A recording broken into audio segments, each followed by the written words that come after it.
और भी टेक्नोलॉजी से रिलेटेड वीडियो को देखने के लिए सब्सक्राइब कीजिए वर्चुअल एकेडमी को और लेटेस्ट अपडेट एंड नोटिफिकेशन के लिए बेल आइकन को प्रेस करें।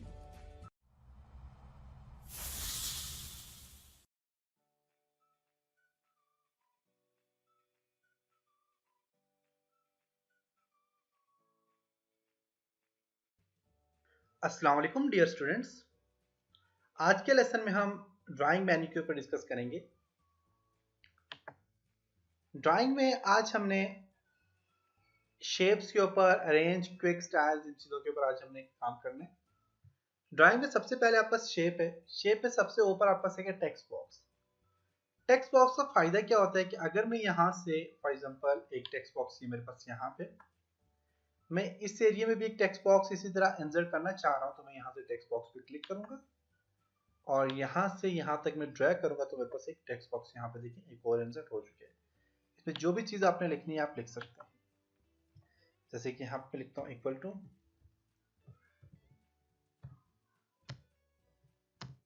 तो देखिए मेरे पास यहाँ पे टेक्स्ट आ गया। तो आप यहाँ पे अगर कोई भी टेक्स्ट बॉक्स ऐड करना चाहें तो आप ऐड कर सकते हैं। टेक्स्ट बॉक्स के बाद यहाँ पे आपके पास काफी सारे आपके पास शेप्स हैं। यहाँ पे आप देखें कोई भी शेप आपने जो भी इंसर्ट करनी है आप यहाँ पे शेप इंसर्ट कर सकते हैं।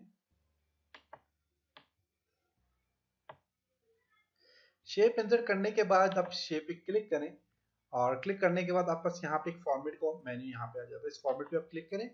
क्लिक करने के बाद देखें तो आपके पास यहाँ पे भी शेप का ऑप्शन दिया हुआ है। अब इस फॉर्मेट मेन्यू में अपनी क्या करना है, यहाँ पे सिलेक्ट करें। क्लिक करने के बाद आप यहाँ से अपनी शेप को एडिट करना चाह रहे हैं या कोई और शेप ऐड यहाँ पे इंसर्ट करना चाह रहे हैं तो आप यहाँ पे कोई और शेप इंसर्ट कर सकते हैं। इसके अलावा अपनी शेप में कोई कलर देना चाह रहे हैं आप यहाँ से कलर दे सकते हैं।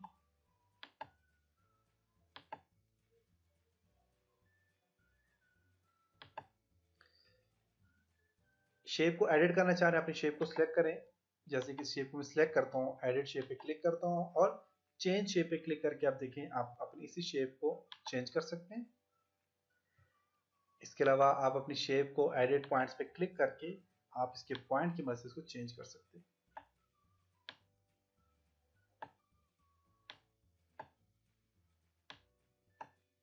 देख सकते हैं कि आप इसे चेंज कर सकते हैं यहाँ से। इसी तरह आप अपनी शेप का कलर यहाँ से चेंज कर सकते हैं। शेप फिल में भी जाके आप यहाँ से देखें काफी सारे कलर ऑप्शन है। यहाँ पे कोई भी कलर देना चाहें आप दे सकते हैं। यहाँ पे आप अपनी शेप को ट्रांसपेरेंट करना चाह रहे हैं, देखें ट्रांसपेरेंट कर सकते हैं। ओनली आउटलाइन कलर देना चाह रहे हैं आउटलाइन दे सकते हैं। और यहाँ से अपने शेप फिल पे क्लिक करके आप फिल कलर से चेंज कर सकते हैं। शेप फिल में आपके पास यहाँ पे नो कलर का ऑप्शन है, कोई कलर नहीं देना आप नो कलर दे सकते हैं। मोर कलर ऑप्शन है, मोर कलर यहाँ से देना चाह रहे हैं दे सकते हैं। क्लिक करें मोर कलर ऑप्शन में, देखें काफी सारे यहाँ पे ऑप्शन है। आपके पास दो ऑप्शन है, स्टैंडर्ड एंड कस्टम। आप यहाँ से स्टैंडर्ड और कस्टम दोनों से कोई ना कोई कलर देख के आप ओके करें तो आपका कलर चेंज हो जाएगा इसका। इसी तरह यहाँ पे अगर आप देखें तो आपके आई ड्रॉपर टूल है। आई ड्रॉपर टूल पे क्लिक करके आपको जो भी कलर अच्छा लगता है आप क्लिक करेंगे वो कलर इसके अंदर फिल हो जाएगा। इसके अलावा आपके पास पिक्चर है। शेप के अंदर अपने पिक्चर ऐड करनी है तो आप वर्क ऑफलाइन पे क्लिक करके जहाँ भी आपके पास कोई पिक्चर पड़ेंगे आप वो पिक्चर इसमें ऐड करना चाह रहे हैं तो आप ऐड कर सकते हैं। तो मैं यहाँ पे वर्चुअल अकेडमी में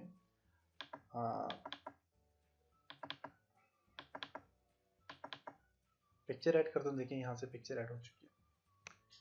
इसी तरह आप यहाँ पे शेप फिल में पिक्चर के बाद एक ग्रेडियंट कलर यहाँ पे ऐड करना चाह रहे हैं आप ग्रेडियंट पे क्लिक करके आप ग्रेडियंट ऐड कर सकते हैं। देखिए ग्रेडियंट आ गए। ग्रेडियंट के बाद टेक्सचर अपने ऐड करना है आप यहाँ पे देखिए टेक्सचर ऐड कर सकते हैं। मोर ग्रेडियंट, मोर टेक्सचर और मोर ग्रेडियंट ऑप्शन यहाँ पे दिए हुए। इस पर मैं क्लिक करता हूँ तो आप यहाँ पे देखें तो आपके पास ग्रेडियंट फिल और पिक्चर और टेक्सचर फिल यहाँ पे एक नया ऑप्शन यहाँ पे आ गया। नो फिल में क्या है कि आप क्लिक करें फिल खत्म हो जाएगा। सॉलिड फिल पे क्लिक करके आप सॉलिड कलर यहाँ से चूज करके कोई भी सॉलिड फिल दे सकते हैं। ट्रांसपेरेंसी कलर की कम ज्यादा करनी है आप यहाँ से कम ज्यादा कर सकते हैं। ग्रेडियंट फिल पे क्लिक करके आप यहाँ से कोई भी ग्रेडियंट कलर यहाँ पे दे सकते हैं। देखें आप टाइप लीनियर है, रेडियल टाइप है वो देना चाहते हैं, रेक्टेंगुलर टाइप देना चाह रहे हैं, आप यहाँ से पाथ टाइप देना चाह रहे हैं दे सकते हैं। इसके अलावा यहाँ से कलर आप चूज कर सकते हैं ग्रेडियंट का। ठीक है कलर यहाँ पे इसका चेंज हो गया। इसी तरह आप यहाँ पे इसकी पोजीशन चेंज कर सकते हैं। ट्रांसपेरेंसी उस कलर की कम ज़्यादा कर सकते हैं, ब्राइटनेस कम ज़्यादा कर सकते हैं। पिक्चर या टेक्सचर पे क्लिक करें। पिक्चर आप ऐड करना चाह रहे हैं तो फाइल पे क्लिक करके आप कोई भी पिक्चर ऐड करना चाह रहे हैं आप यहाँ पे पिक्चर ऐड कर सकते हैं। इसके अलावा पिक्चर ऐड नहीं करनी तो आप यहाँ पे टेक्सचर ऐड करना चाह रहे हो तो आप यहाँ पे देखिए टेक्सचर ऐड, टेक्सचर पे क्लिक करके आप कोई भी टेक्सचर ऐड करना चाह रहे हैं आप टेक्सचर ऐड कर सकते हैं। टेक्सचर की ट्रांसपेरेंसी कम ज़्यादा करना चाह रहे हैं कम ज़्यादा कर सकते हैं। इसका ऑफसेट स्केल यहाँ से आप एडजस्ट करना चाहें कर सकते हैं। पैटर्न फिल है, इस पर क्लिक करके आप पैटर्न फिल कर सकते हैं। देखिए पैटर्न आपको भी दे सकते हैं।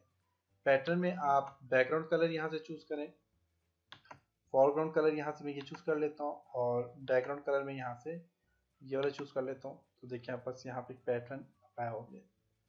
स्लाइड बैकग्राउंड फिल पे क्लिक करके आप इसके अंदर जो है तो जो स्लाइड का बैकग्राउंड है, वाइट बैकग्राउंड है स्लाइड का, वो यहाँ पे इसके अंदर फिल कर सकते हैं। तो इसके कुछ ऑप्शन थे। इसी तरह शेप आउटलाइन, आउटलाइन का कलर चेंज करना चाह रहे हैं आउटलाइन कलर चेंज कर सकते हैं। मैं फिल कलर यहाँ से ये दे देता हूँ और शेप आउटलाइन कलर, आप आउटलाइन कलर चेंज कर सकते हैं। आई ड्रॉपर से कोई कलर चूज करके यहाँ पे ऐड कर सकते हैं। आउटलाइन का वेट ज़्यादा बढ़ाना चाह रहे हैं, देखिए इसका वेट यहाँ से आप बढ़ा सकते हैं। आउटलाइन को डॉटेड में करना चाह रहे हैं आप यहाँ पे क्लिक करके आप डैशेस पे क्लिक करके यहाँ से आप देखिए अपनी आउटलाइन को डॉट में कन्वर्ट कर सकते हैं। इसके अलावा यहाँ पे शेप इफेक्ट है, प्रेजेंट इफेक्ट है। यहाँ पे देखें अपनी शेप को अपने 3D में कन्वर्ट करना है तो देखें 3D में कन्वर्ट कर सकते हैं। ये कुछ इसके इफेक्ट है यहाँ पे। इसे शेडो पे क्लिक करके आप अपने शेप को देखें शेडो देना चाह रहे हैं आप यहाँ पे शेडो दे सकते हैं। रिफ्लेक्ट करना चाह रहे हैं रिफ्लेक्शंस कर सकते हैं आप। देखें रिफ्लेक्ट हो रही है नीचे यहाँ पे देखिएगा तो आपकी शेप देखें रिफ्लेक्ट हो रही है। ग्रो पे क्लिक करके ग्रो करना चाह रहे हैं ग्रो कर सकते हैं अपनी शेप को। सॉफ्ट एज पे क्लिक करके सॉफ्ट कर सकते हैं इसके एज। देखें आप यहाँ पे इसके एज जो है वो सॉफ्ट हो रहे हैं। बेवल पे क्लिक करके बेवल कर सकते हैं। और 3D रोटेशन पे क्लिक करें और 3D रोटेट कर सकते हैं अपनी शेप को, देख सकते हैं। बाकी के ऑप्शंस वर्ड आर्ट के लिए होते हैं, जब वर्ड आर्ट पे काम करेंगे तब आपको बताऊंगा।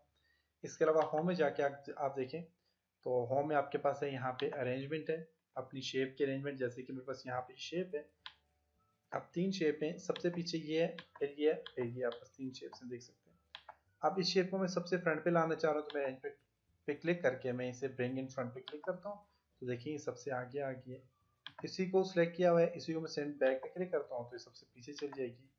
और ब्रिंग फॉरवर्ड पे क्लिक करता हूँ तो इससे सिर्फ 1 स्टेप आगे आएगी।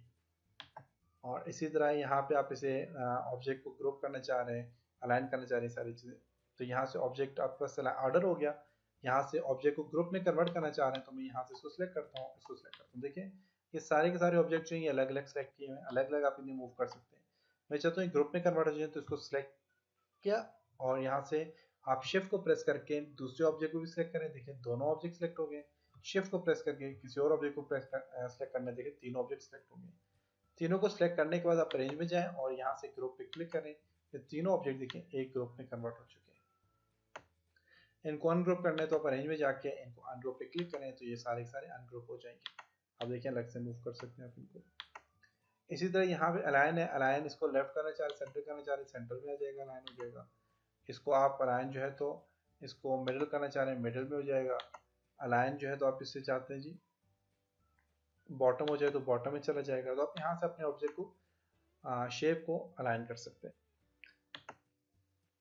उसके बाद रोटेट करना चाह रहे हैं, जैसे कि मैं यहाँ पे इसको सिलेक्ट करता हूँ, इसको मैं रोटेट करना चाह रहा हूँ तो यहाँ पे जाता हूँ रेंज में और रोटेट पे क्लिक करता हूँ। देखिए रोटेट हो रहा है, वर्टिकल है, हॉरिजॉन्टल है। मोर रोटेशन ऑप्शन पे क्लिक करें और यहाँ पे अगर आप देखें तो आपके पास यहाँ पे रोटेशन का ऑप्शन है। हाइट इसकी चेंज करना चाह रहे हैं, देखिए तो इसकी हाइट चेंज हो रही है। इसकी वेट बढ़ाना चाह रहे हैं, वेट आप बढ़ा सकते हैं इसकी। इधर रोटेशन ऑप्शन 0 है, इसे 90 पे करता हूँ, 90 रोटेट हो गया। देखिए यहाँ से आप रोटेट कर सकते हैं। इसी तरह इसको मैं यहाँ पे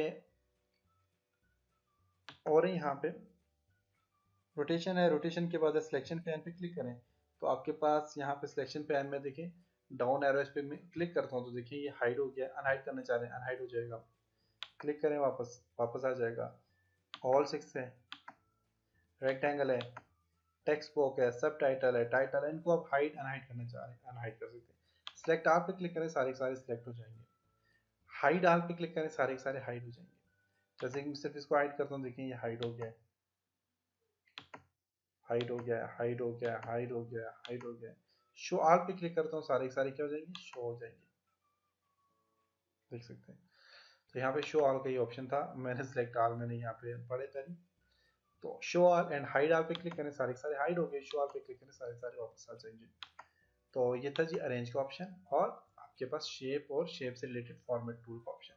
तो इंशाल्लाह नेक्स्ट लेसन में हम ड्राइंग के ऊपर कुछ और काम करेंगे। तब तक अपना बहुत सारा ख्याल रखिएगा। खुदा हाफिज।